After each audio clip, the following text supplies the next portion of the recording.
In this lesson, we're going to talk about how lines make shapes and how shapes and lines are all put together to make a drawing.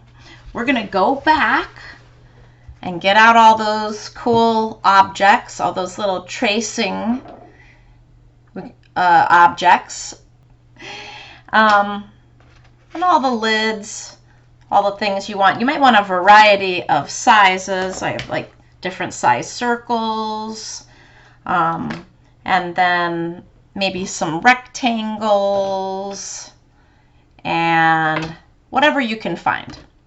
And then we are going to put them together to make something that you actually can recognize. So I made two different examples. I have a grumpy cat, and I have I won't tell you what it is because in the video,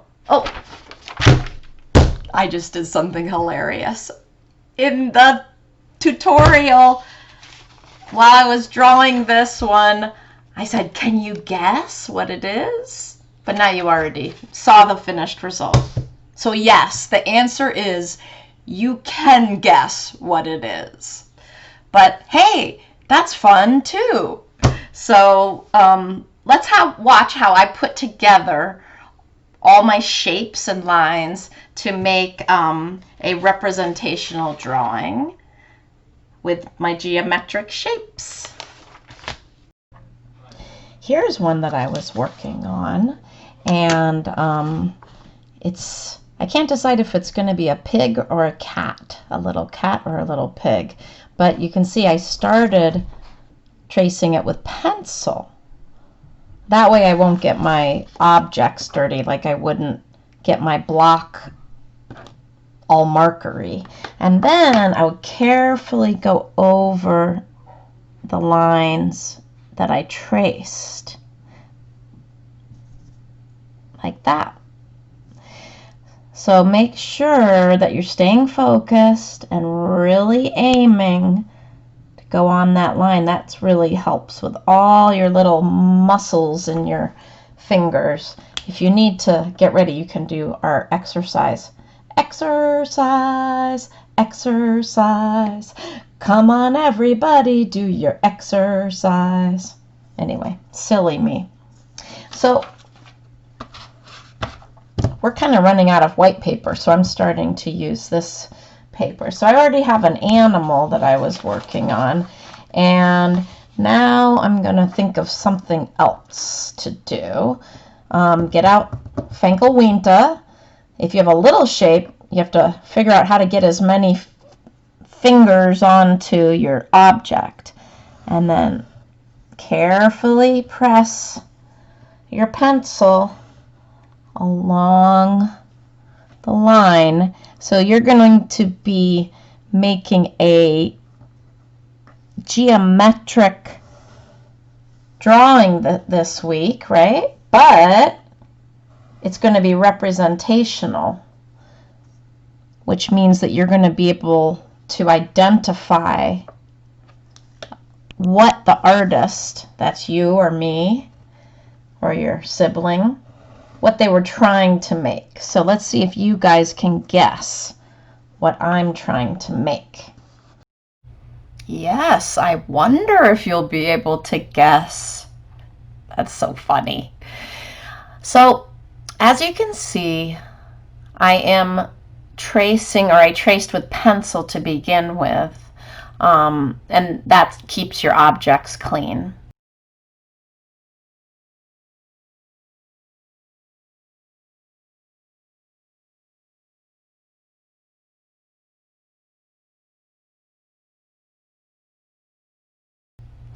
And I'm using the different kinds of overlapping. I'm deciding when I'm using this circle to stop when I hit another shape, and it looks like you have some shapes in the front and some shapes in the back. And I want to create a variety of shapes, so I'm not going to just do all circles. I'm using part of my triangle just the tip, to make a smaller triangle. And I'm again using that nice overlapping method to create the illusion that some objects are in front and some objects are behind. Overlapping is a very powerful way to create depth in artwork. And a lot of kids don't want to overlap, and so I want you to try to do some overlapping.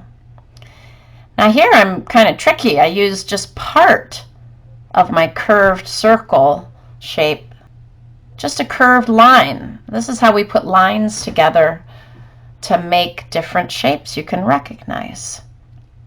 Now I don't have a small enough shape, so I was searching around my desk and I thought, ooh, the inside of a scissor. Perfect.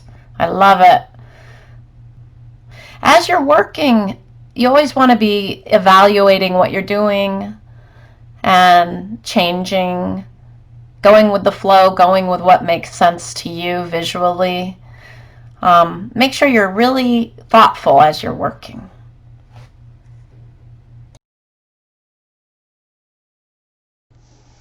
One thing I used to do when I was a kid is I would make a line drawing like this, which to me looks like a drawing from a coloring book, and I would give it as a gift to my family members or a friend, and then they would color it in. So if you want, you could mail this to a friend, or you could color it in yourself. You could make a coloring book like we made that book, so you can make pages and put it together.